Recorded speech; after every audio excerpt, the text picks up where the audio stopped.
here's how to make use of the Knockout View block. And for any of these little applications that we create, we need to set up a view, which is what's in the block, and a view model. I like to start by creating the view model itself. So let's go to my IDE here, and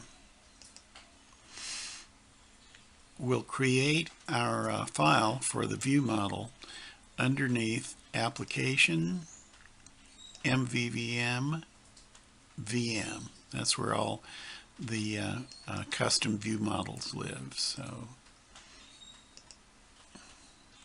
this, of course, will work a little differently depending on your editor or IDE, but this is how we create a TypeScript file in PHP Storm. And we name it on the basis of our view's name is going to be Hello World, and the view model, which is the Java code behind it, is Hello World View Model. This is all driven by naming convention, so this naming standard counts.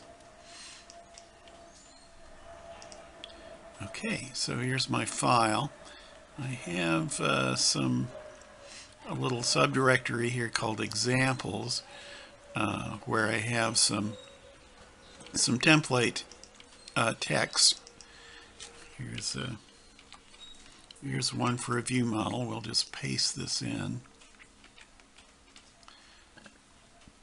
And that gives me some boilerplate code to start with.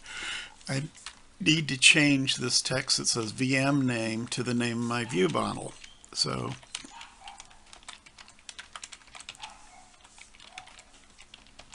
Hello World is the view model name.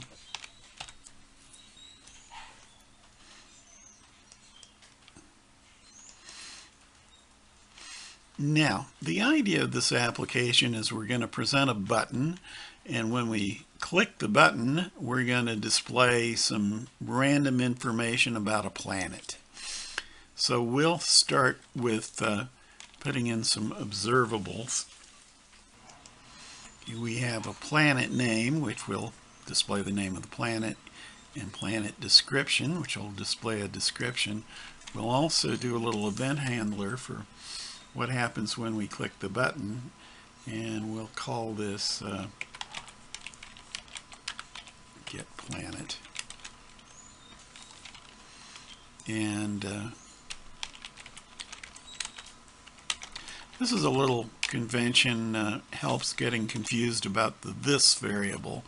I always do this in any function that's going to make use of its context like this. So I'm just going to say me planet name,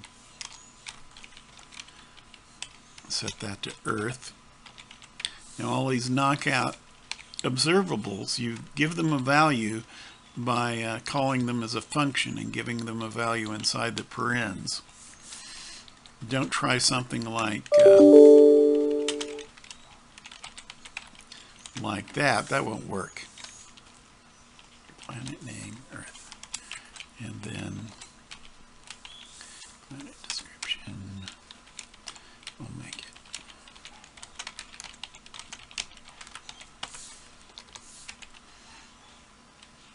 Okay. So this is all we need to do to get started here.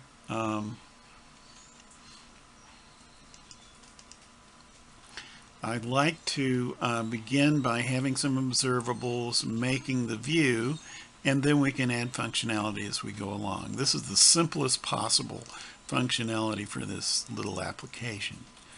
Okay, so back in Concrete 5 land here, on a page which I've created for the purpose, we'll add our block. Knockout view. Okay, now our view model, the name, as you recall, is going to be Hello World. not hello world view model here, just hello world. I'm going to put in some HTML markup code. I sometimes do this in a separate text file and paste it in, or you can type it in right here. But for more complex examples, you might want to do it separately. But anyway, so look at this. We have a little paragraph that says hello, and I've used the span tag here to data bind my planet name variable from the view model into this display here. And then the following paragraph displays my planet description, and then we have a button, and we bind that to a click event and call this getPlanet function. So this planet name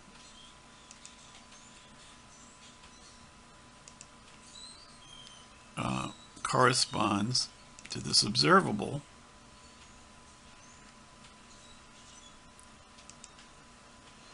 planet description here corresponds to this observable, and getPlanet, of course, corresponds to this function. So when these observable values change, the display will be updated, and when the button is clicked, this function will be called. Okay. So now we've got our view here. This, by the way, this add wrapper markup, you need that if you don't already have a layout that you're placing the block into. But in this case, we don't need it. So we click Add. In Edit mode, we don't display it because it'll be running through, its behavior if we do. We just show this this little placeholder here.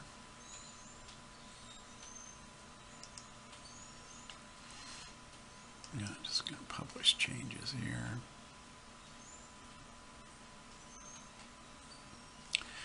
And here it is. I click the button and I get Hello Earth, our home planet.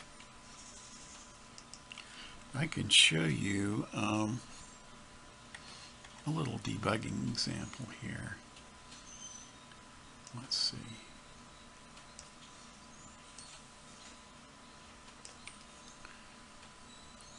Now this is the Chrome Developer Tools. You press F12 to get this.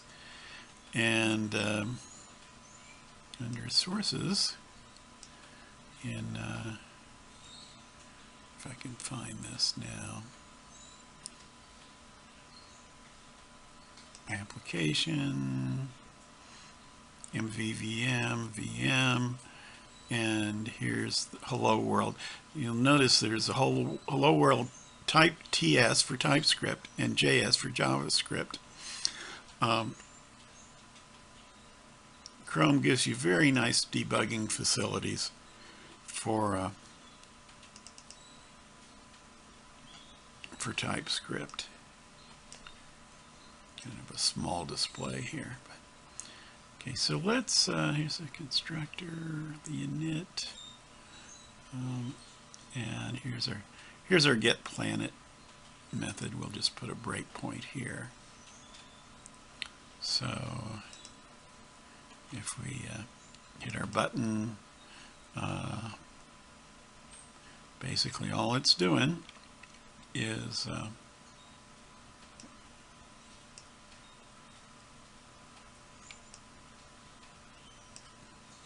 assigning these observables.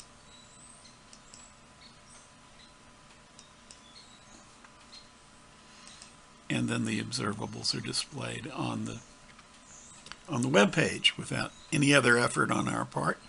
So this is probably the most simple dumb example possible.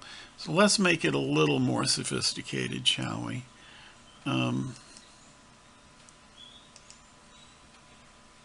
Let's say we have a list of planets and we want to display one at random. So I'm going to make some changes here. We'll add a function called getPlanetList, and that will well, we need to create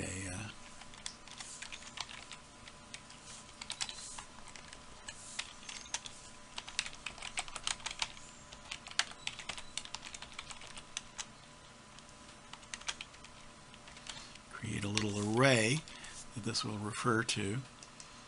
So in this case it's called, we just populate this list of planets, and we'll call it from our initialization routine. Now note every view model has an init method, and in the final nested function here we always have to call the success function, which is what makes everything data bind. So if I'm going to call a method from here, I can say me getPlanetList. I want to send it the success function as a parameter. So when that gets all done, this getPlanetList, we'll call success function, and that should data bind. So let's do something a little different with getPlanet here. We'll set up another variable up here.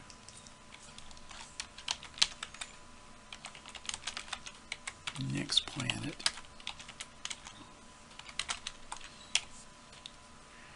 And then on our getPlanet we'll do this. So we'll go through our planet list and get the next one in order, and then we'll either increment our next planet or we'll bring it back to 1 if we've gotten off the end of the array.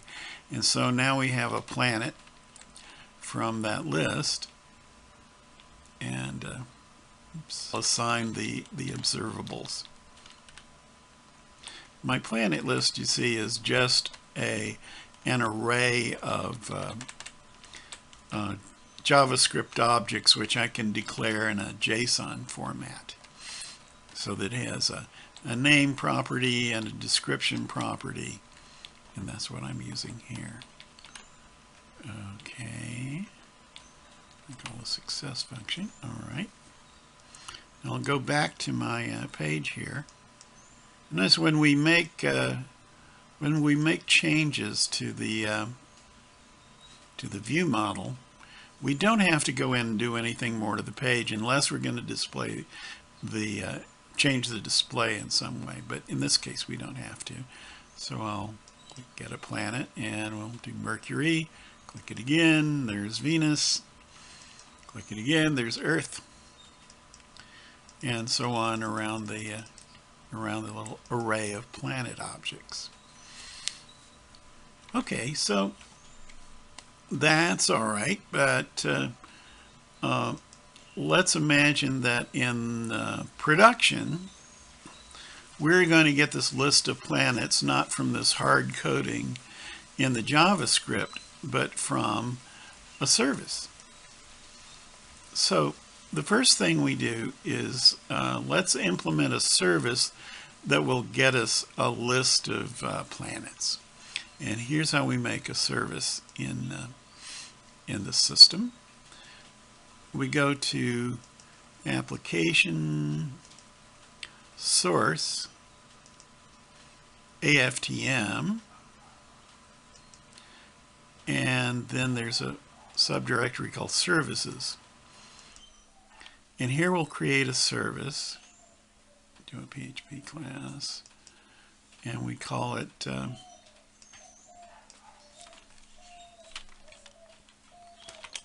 getPlanet command.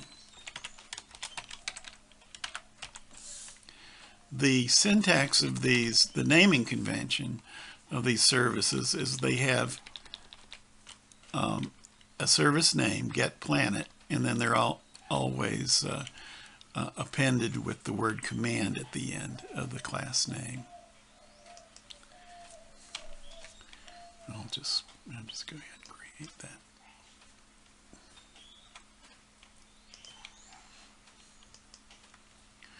Okay, back in my little set of example, see, this is under VM examples.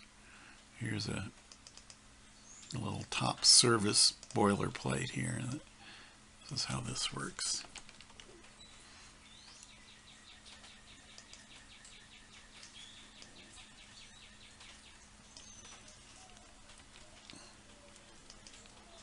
Okay, we'll change service name to get planet.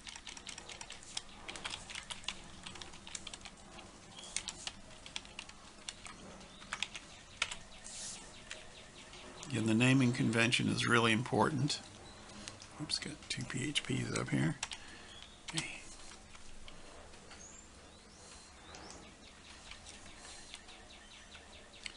Now, let's say that I'm going to send this service a parameter which tells it whether to include Pluto in the list of planets or not. Parameters are received by these commands in the form of a PHP object. They start out as a JSON object in the JavaScript, and then when that is received by the service command, it's been converted into an std class in PHP, and we get that with the getRequest method. Now, just to show you a little error handling here, let's check to make sure we got a request, and if we didn't, we use this add error message to display an error in the calling page, the calling view model, and return. And when it gets back to the web page, it'll display the error message in a typical Bootstrap warning message. I'm going to just add some not very interesting code here. This will be a placeholder for, you know, we might later add some real database calls to this, but here's how we can do it for now. I frequently do a service by creating something that returns phony data, and then once I see that it's working, I can add the actual data access or whatever I need to do. Okay, so we get our include Pluto parameter, and then we just create an array, and each element in this array is going to be an std class with you know, name and description. So at this point, our planet list is an array of objects, of PHP objects, and in order to return those to the page, what I do is, well, first of all, I'm gonna send a sort of a success message.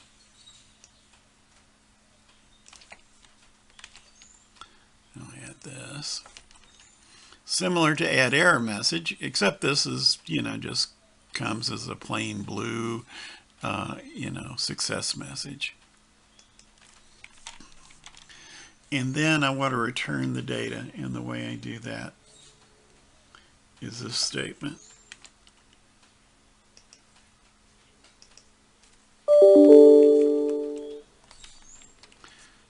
Set return value. So that's our service. Next I'll show you how to call this service and add the parameter and get the result back. So back in our view model, now I have another little template that has various examples of ways to do service calls, and this is a pretty good is a pretty good example here. Back to the view model. Overall view model. Okay, so instead of, we'll get rid of this way of constructing the planet list, and we'll put in a call to to the service. First thing I want to do here is create this parameter objects.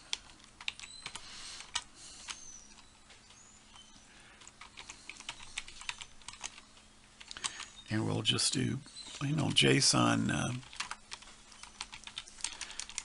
syntax to create this.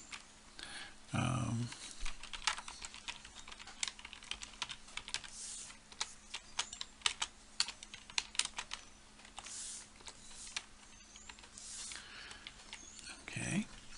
This gets rid of any messages that we have displayed from maybe the last run of this. Show waiter displays a modal, spinner type message. You'll see.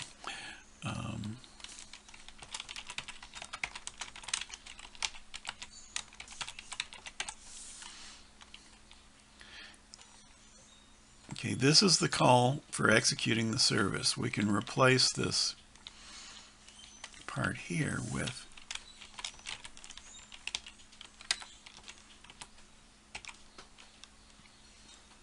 I just realized that I made a naming error here. I call this getPlanet command.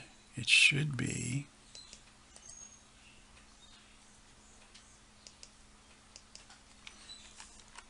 getPlanets plural. Okay, so now it's the getPlanets command. Let's be sure I named it right here. So all these naming conventions have to match up.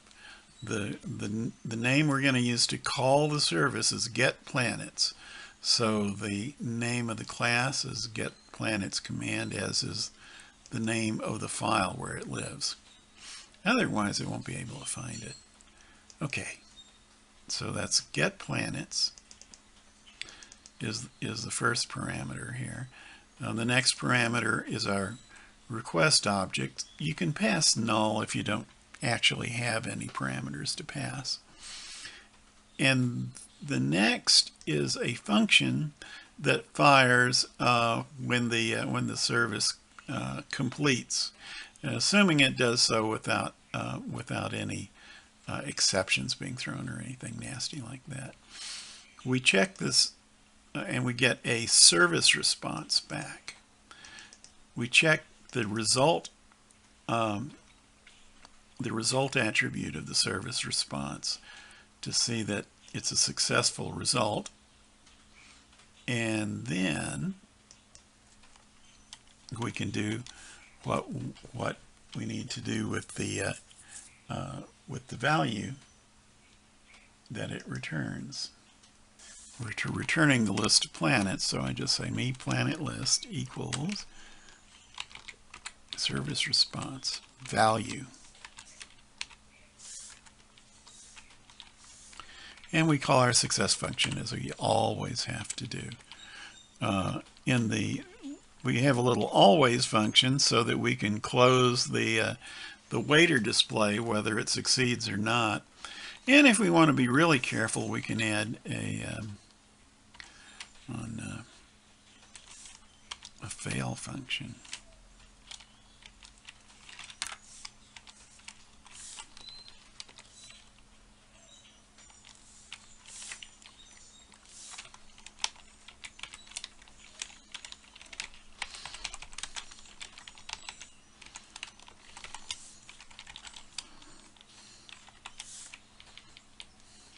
This is not entirely necessary, but could be useful for debugging. Okay, so there's our call to the service. Let me run through it real quick. Create the request object, hide service messages, show our little waiter message, call the service, And when it comes back, check our service response result to make sure everything went fine. Then use the value that's returned by the service to do, well, whatever we need to do. In this case, set the planet list. And then we call success function to proceed with the data binding. Now, you got to remember to call this from the init function. We already have that. It's just calling that method and sending in the success function. Okay.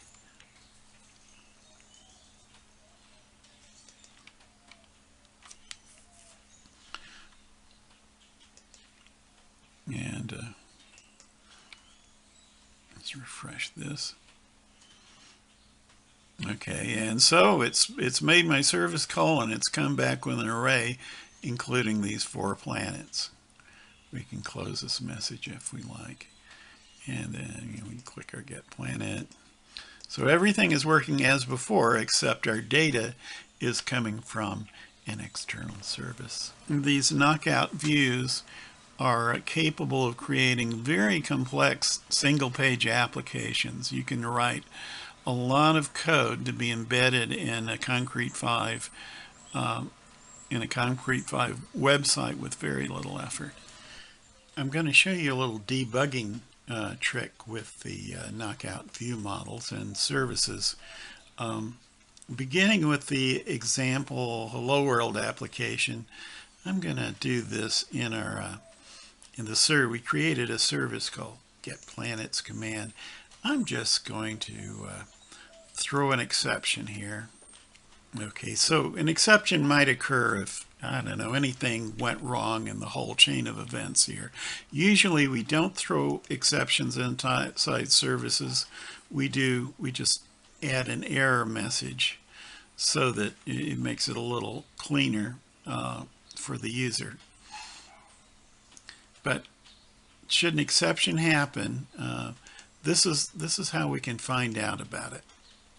Okay, we'll go back over to time. We're going to debug with Chrome. An application, MVVM, VM, and it's Hello World TS. And I'm going to set my breakpoint over here where the function call is completed. Alrighty. And just refresh this. And we'll stop at our breakpoint here. Now notice that there is an attribute in here called Debug Info. You can drill into that, and we can see what the exception message was. Generally, we don't want users to see this because it might have information that we don't want people to know about. So we hide it in this little attribute of the service response. It'll also tell us, oops, let's see.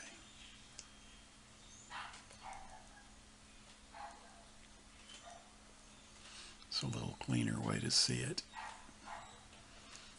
Debug info. We even we have the location where the exception occurred, hello, including the line number, and we even have a full trace stack here. You can copy this up, put it in a text editor, and find out just everything. This works even against the production server. You don't need to be running this locally for it to work. And we'll just continue, and we see this service failed message, which tells us an unexpected exception occurred inside the service. And then we'll know to get our debugger out and figure out what's going on.